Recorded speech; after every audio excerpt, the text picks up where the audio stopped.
It is an issue happening right now. As a matter of fact, I can prove that it's an issue happening right now by asking this question. If you are a returning citizen in this room and you have ever been denied an apartment, raise your hand. If you have ever been denied an apartment, you applied, paid that ridiculous application fee that they kept and did not refund, and still told you no, raise your hand. This is one of the central issues affecting returning citizens and the directly impacted family members that they love, oftentimes that they are supporting, that is affecting our returning citizen community right now. There are returning citizens in this state who are homeless right now. There are directly impacted family members who are standing by and beside and supporting their returning citizen family members who are suffering with housing right now. Let me prove that to you. If you're a directly impacted family member in this room who has had to house a returning citizen because they couldn't get another place to live, raise your hand. Do you see how close this is to us? And how we need to work on this issue right now? And that there are people and forces and organizations and associations that simply want us out of their properties and off of their properties and out of their apartments simply because they are afraid. I'll never forget applying for an apartment for the maybe 6th or 7th time. Excuse me. Right. She's telling my story. She's telling my story. And I can remember that lady saying to me very, very clearly, she said, "Chaz, you're a great guy." She said, "But I can tell you already, they're probably not going to rent you because of your felony conviction." And so that's why we're having this discussion right now. So are you ready to get into it? Yes. Are you ready to talk about it? Yes. Would you look to your left and to your right and tell somebody, can we talk? Can we talk? Can we talk? I've got some great people. I've got some great people to introduce you to this morning. We got a real exciting panel for you. And I want you to put your hands together and welcome these folks to the stage. Bruce Riley, Ida Escamani, Davion Hampton. So up first, this girl is a friend of mine. She's a partner, she's a friend. Just love this young lady. She's one of my favorite brown girls. Ida is a first generation Iranian American, the daughter of 2 working class people living in the Orlando area. In the last decade, Ida has worked for trailblazing campaigns, lawmakers, and advocacy organizations. For the last 4 years, she has led legislative efforts and coalition building with an emphasis on expanding democracy, criminal legal system reform, and community wealth issues such as preemption, housing, and taxes. She centers her work around directly impacted people, specifically Black and brown communities and low-wealth Floridians, and connects those communities to the legislative process with a shared power model. So through this work, she also builds legislative champions to take on key flights and secure victories, taking on corporate interests, as well as the far right in the state legislature. She also supports local policymaking with an emphasis on housing policy. Ida earned dual degrees in political science and sociology from the University of Central Florida, as well as a master's in public administration from that same university. Would you welcome again, Ida Escamani.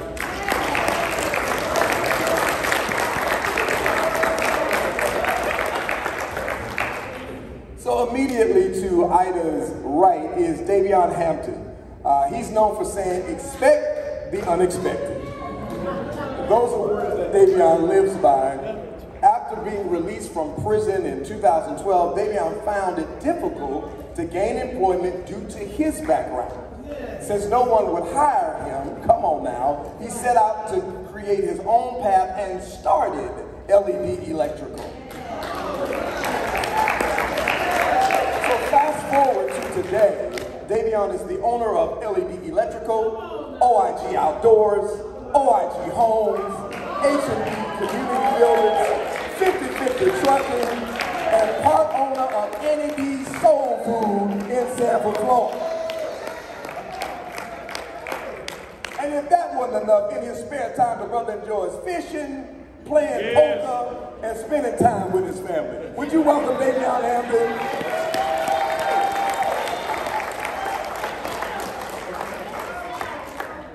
And finally, to my immediate right is an absolute legend in returning citizen efforts, a nationally known voice. Bruce Riley is the Deputy Director of both Voice of the Experience and Voters Organized to Educate throughout his journey from jailhouse lawyer to Tulane College of Law graduate.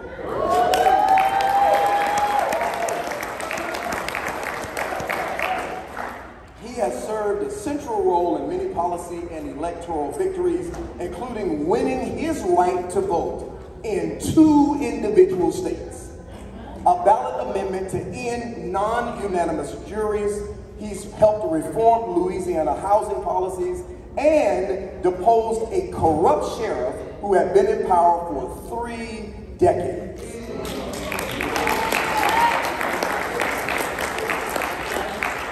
And what I love about Bruce is that he's the proud dad of 1 teenager, 2 cats, and many, many plants. So you're one of those people, Bruce? You wake up in the morning and say good morning to your biker? I do. Would you all welcome Bruce Riley?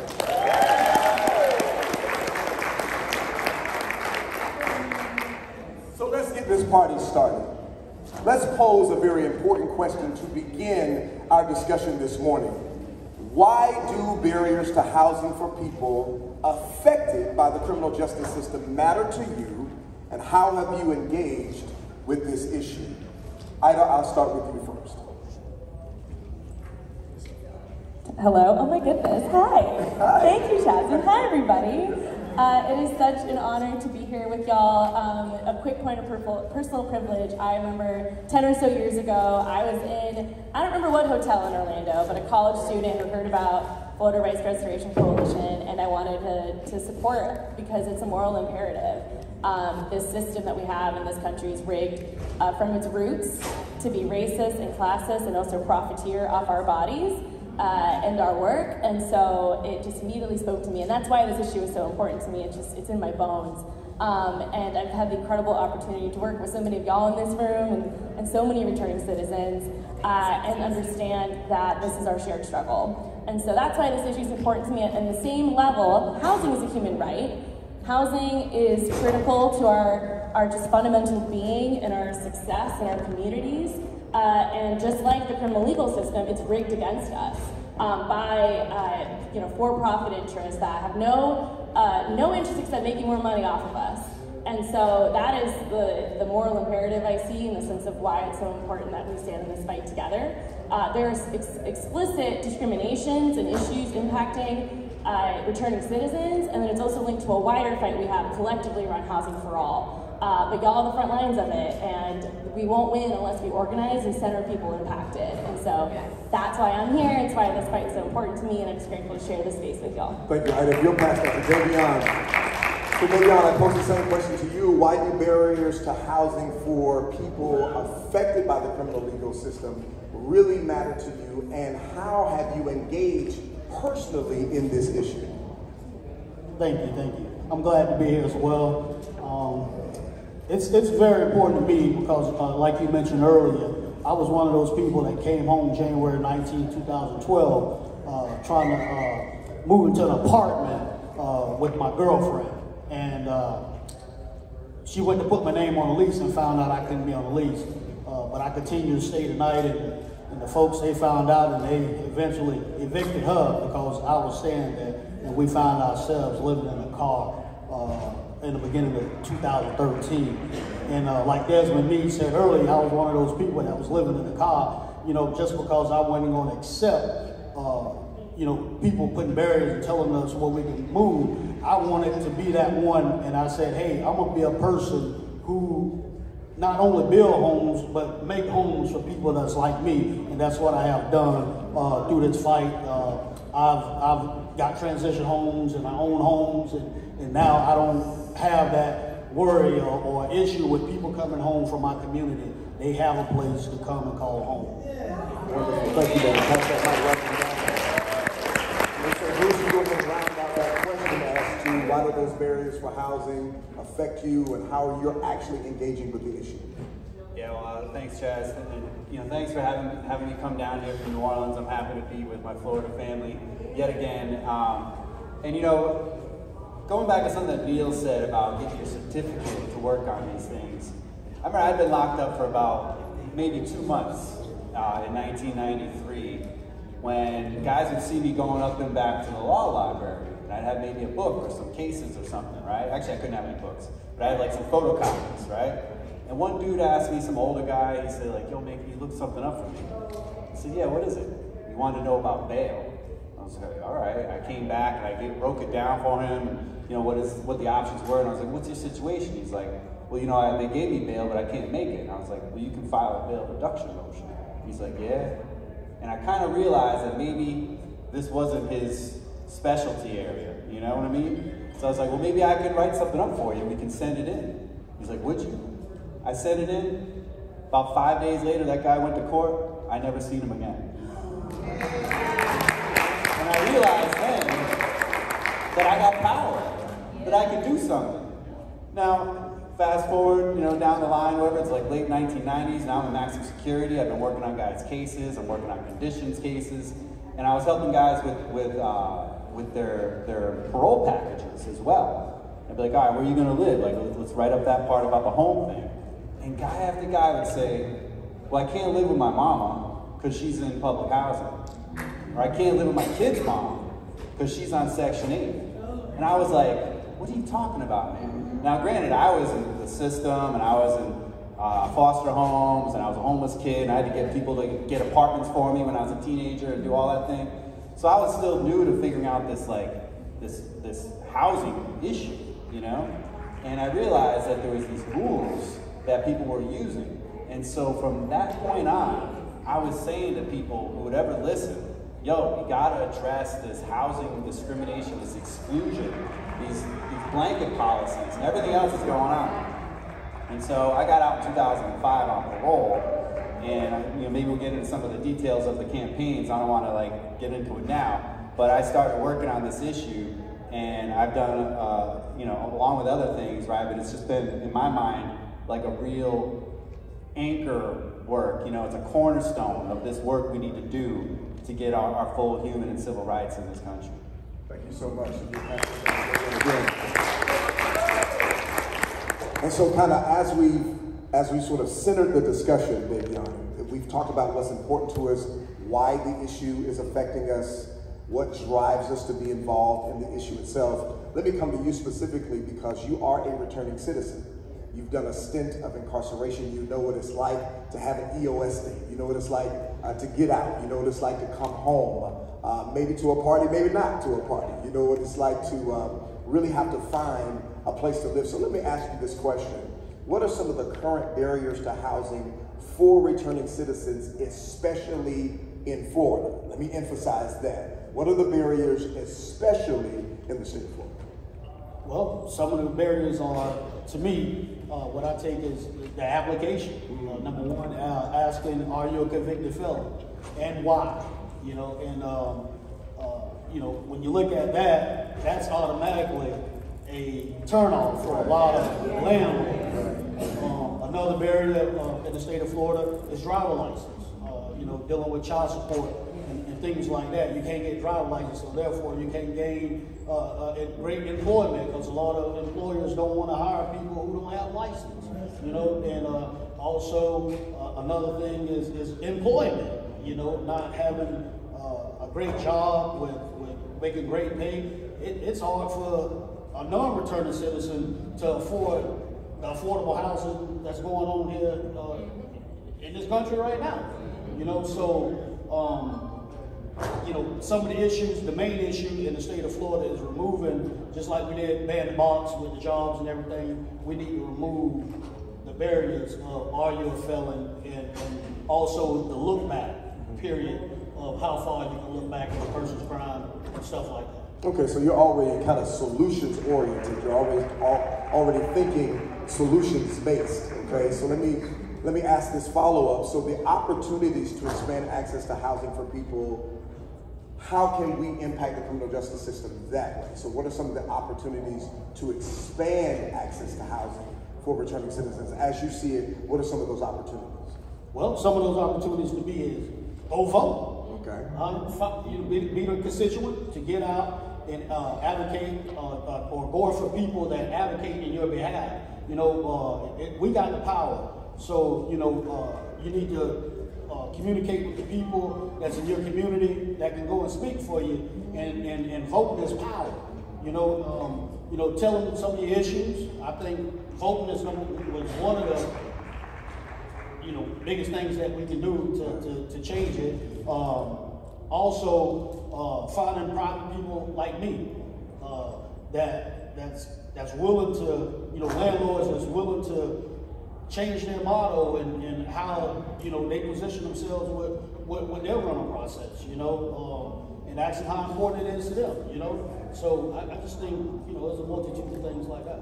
I appreciate that. As you pass the mic to Ida, I want us to be aware of the fact, ladies and gentlemen, that one of the greatest criminal justice champions in our state, Senator Randolph Grayson, who has been fighting for returning citizens since he's been in office, he and I had a personal conversation one day, and he talked about many of the plans to draft legislation on behalf of returning citizens to remove barriers to housing. He ran into a barrier himself. And I want you to hear me clearly, that as Davion says, hey, we need to vote. We need to have conversations with our legislators. We need to talk to community leaders in our area. Do not forget that there is dark money, that there are invisible people, and that there are associations whose job it is to fight in and destroy positive legislation that moves things forward for returning citizens. I was utterly shocked when Senator Bracey said to me very specifically, he said, man, the lobbyists for those apartment associations came at me full force. Yeah. And they were determined to kill any bill that I wrote to help returning citizens with housing. Yeah. So it's not just talking to the legislators, but it is also giving them the strength, the backing, and the fortitude to come up against some of the powerful lobbies that are also trying to keep us from housing as well. So because Ida works in lobbying, she's been around lobbyists. The girl has survived Tallahassee, I'm telling you, okay? I'll pose this question to you, Ida. So can you speak specifically to some of the proactive housing policies introduced at the state and local level particularly? I absolutely can. Thank you, Chelsea. Yes, I have spent the better part of the last, 10 years going toe-to-toe with these corporate interests and the far right. So you basically got the profiteering, corporate greed folks, right? Like Florida Apartment Association, the Florida Realtors, the builders, right? These are the trade associations, the Florida Chamber of Commerce, the Associated Industries of Florida. These are the front-facing groups that represent utility companies, corporate landlords, investors, all these folks that are buying out single-family homes, hiking up rents, and want what they think is, they always put property over people, right? And they want to be able to discriminate and hike up rents however they want with zero accountability.